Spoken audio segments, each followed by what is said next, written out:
Okay, next tip for you is that it's really relatively straightforward to be a DIY investor these days.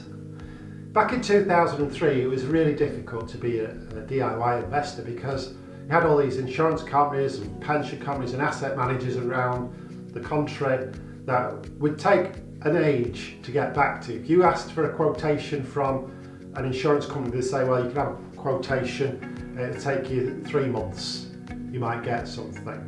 And then you ask your pension company, say, well, you only get a quotation once a year, and you know, if you want more than that you'd have to pay us an admin fee, and then we'll give you a quotation. And then it would go into a backlog, and you might 6 weeks later you might get a value. So you got all your portfolio, you got different dates on valuations. The whole thing's a complete nightmare. Well, in 2003 I introduced something to the UK when I was head of wrap development and innovation at Santander. I introduced wrap platforms, which is a DIY platform that's made available to the general public. So now it's as easy as online banking to set up a general investment account, an ISA, a pension, online on your mobile phone, and you can just run all your money yourself. That's been available since 2003, so 16 years ago in the United Kingdom. That's what I brought to the UK. They already had it in the States and Australia, they didn't have it in the United Kingdom. That's what I brought to the UK. So now you have the facility. So, well, it's great, but what about the investments? What about the underlying investments?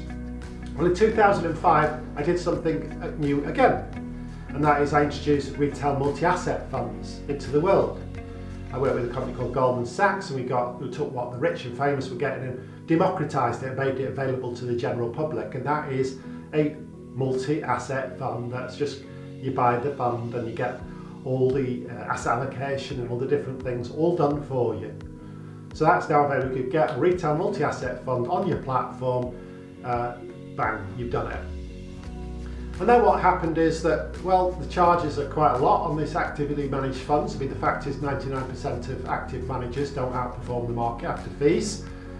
So they're a waste of time. You're paying 0.5% more than you need to per annum. You could just buy the passive instruments. In other words, you get exposure to the market by getting tracker fund. So what you want is a retail multi-asset tracker fund, like the Vanguard Life Strategy 60 fund is a good example. So if you go to a platform, say Fidelity or one of the other platforms, and you've got a passive retail multi-asset fund, like the Vanguard Life Strategy Fund, that's like a bang bang, 10 minutes, it's taking you 10 minutes to set it up, costs you nothing, costs you very little. Yeah, a couple of quid to set up a £500 investment, and it takes 10 minutes, and it's as easy as online banking. From that point, just forget it.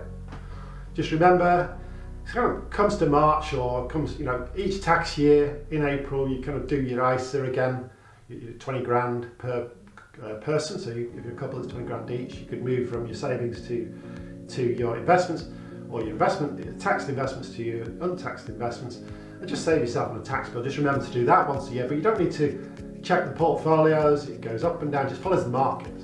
And the fact is 99% of active managers, no matter what they say, they can't time the market, they can't pick stocks to justify their fees. You'd be best to just pay 0.25% per annum, passive investment, on a platform, 10 minutes, done, kaboom. And then whenever you want to look at it, you just look on your mobile phone and it's there for you. So it's not that difficult. People make it sound difficult because they want to charge you ridiculous fees. So you can save yourself fees. So I've already told you how to save money on your advisor. Now I've told you how to save money on your active fund manager, not using them. So you can easily save 1% per annum on your lifetime savings, which over 40 years could be, you know, £400,000. So it's significant. So yeah, so obviously someone's coming through already who wants to invest this way. So, but then what you've done is you've set up an independent portfolio. Now, when you go to see an advisor to talk about tax, trusts, whatever, ask them for an hourly rate.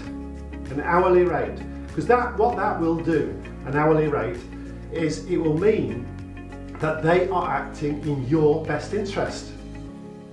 They are, it's called a fiduciary. What fiduciary means is a financial person who acts in your best interest. So a trustee is a fiduciary of the beneficiaries of a trust. They act in the best interest of the beneficiaries. You'd think that financial advisors were obliged to act in your best interest, they have this fiduciary responsibility. You think that'd be the law. It isn't. It isn't.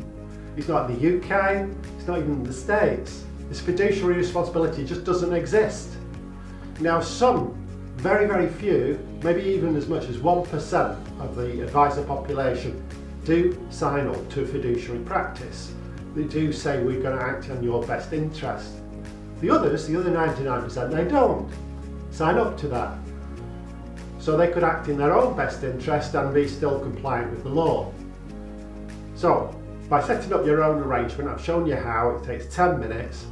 Just go onto a platform, register. It's just like opening an online bank account.